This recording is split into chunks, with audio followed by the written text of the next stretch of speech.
¿Qué pasa cuando una idea se vuelve tan, pero tan potente que un gobierno entero decide que es ilegal?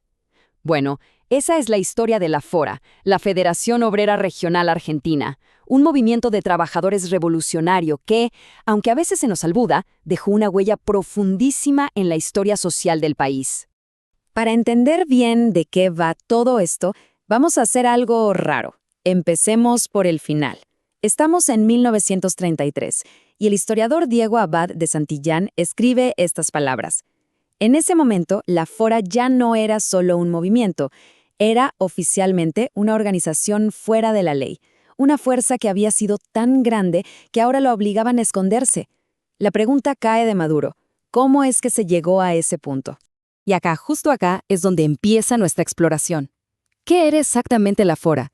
¿Qué la hacía tan, pero tan peligrosa para el poder? Que la única solución que encontraron fue prohibirla. Para encontrar las respuestas, tenemos que viajar un poco en el tiempo, porque es imposible entender la historia de la FORA sin entender primero la Argentina que le dio vida, una verdadera tierra de extremos. A ver, imaginemos una nación en plena ebullición. Entre fines del siglo XIX y principios del XX, Argentina se transformó a una velocidad increíble. En solo 40 años, la población casi se duplicó. Todo esto impulsado por una ola gigantesca de inmigrantes europeos. Las fábricas empezaban a cambiar el paisaje de las ciudades y miles de kilómetros de vías de tren se abrían paso por todo el país. Era un cambio vertiginoso. Pero claro, todo este progreso tenía un lado B. Argentina era una nación que generaba una riqueza impresionante, sí, pero todo eso estaba construido sobre cimientos de una desigualdad social tremenda. Y la clave de esa desigualdad está acá. La concentración del poder económico era casi total. Unas 500 familias, los famosos latifundistas, eran básicamente los dueños de las tierras más productivas del país. Miremos los nombres como ejemplo. Alzaga-Unzué, Anchorena, cada uno controlaba extensiones de tierra más grandes que algunos países de Europa. Una locura. Y mientras esta élite construía palacios, la vida para el trabajador común era durísima. Pensemos en jornadas de 12 hasta 14 horas diarias, y los sueldos de 2 a 3 pesos en las ciudades, que apenas alcanzaban para sobrevivir. Este contraste tan brutal no podía durar para siempre. Era, sin dudas, el caldo de cultivo perfecto para una rebelión. Y de ese caldo de cultivo, lógicamente surgió una respuesta. Una ideología totalmente radical, que llegaba en los barcos, en las valijas y en las mentes de los mismos inmigrantes europeos que venían escapando de la miseria. Buscaban una nueva vida, sí, pero traían con ellos ideas de libertad total. Y así fue como el anarquismo empezó a echar raíces muy, muy profundas. Desde el vamos, el movimiento obrero argentino se partió en dos grandes caminos. Por un lado, estaban los socialistas, que creían en la política, en ir al Parlamento, en pedir reformas al gobierno, un cambio más gradual. Y por el otro, los anarquistas de la FORA. Ellos desconfiaban de cualquier político y de cualquier gobierno.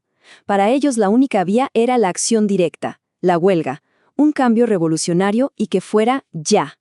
La ideología que movía a la FORA era el comunismo anárquico. A ver, ¿qué significaba esto en la práctica? El objetivo era doble y muy radical. En lo económico, el comunismo. O sea que toda la riqueza, las fábricas, la tierra, fuera de todos, gestionada por los propios trabajadores. Chao propiedad privada. Y en lo político, la anarquía.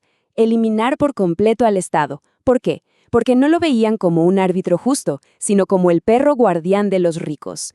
La lógica era simple, la libertad política no sirve de nada sin libertad económica. Pero ojo, que esto no era solo una charla de café o ideas en un panfleto. La FORA llevó todo esto a la acción. Su campo de batalla era la vida misma. Las calles, las fábricas, los puertos. Era una lucha que se peleaba todos los días por un mundo nuevo. Y tenían una estrategia con varios frentes. Primero, organizar, crear sindicatos de resistencia en cada oficio, en cada industria. Segundo, educar, construir una cultura obrera propia con sus propios periódicos, bibliotecas, escuelas. Tercero, resistir, usar la huelga y la protesta como sus armas principales. Y por último, lo que unía todo, unir. Forjar una solidaridad de acero entre todos los trabajadores, sin importar de dónde vinieran. Como era de esperarse, el Estado y la élite no se quedaron mirando. La respuesta fue de una represión feroz. La fuente que usamos para este análisis documenta un panorama que te hiela la sangre. Miles de muertes, decenas de miles de allanamientos, la quema de bibliotecas obreras, el uso de la tortura como algo sistemático. Esto ya no era un conflicto laboral, era una verdadera guerra de clases. Y si hay una cifra que puede resumir el costo humano de esta guerra, es esta: más de 500.000 de años. Esa es la suma de todas las condenas de prisión que cumplieron los militantes de la Fora, según la fuente, un número que por sí solo te da una idea de la escala del sacrificio. Y todo esto nos lleva de vuelta a donde empezamos, a la década de 1930. La organización, después de años de represión sistemática, fue efectivamente destrozada. Pero eso significó que la idea también había sido derrotada. Juan Lasarte, en el prólogo del libro que inspira este análisis, nos da una respuesta muy clara. Derrotada jamás fue vencida, escribe. Y sostiene que, a pesar de que la destruyeron físicamente, la Fora siguió siendo la organización auténtica de la clase trabajadora argentina. No por su poder en ese momento, sino por la fuerza de sus ideales, que parecían imposibles de apagar. Y así llegamos a la reflexión final. La fuente dice que el espíritu de la Fora es invencible. Y esto nos deja con una pregunta que va mucho más allá de esta historia particular.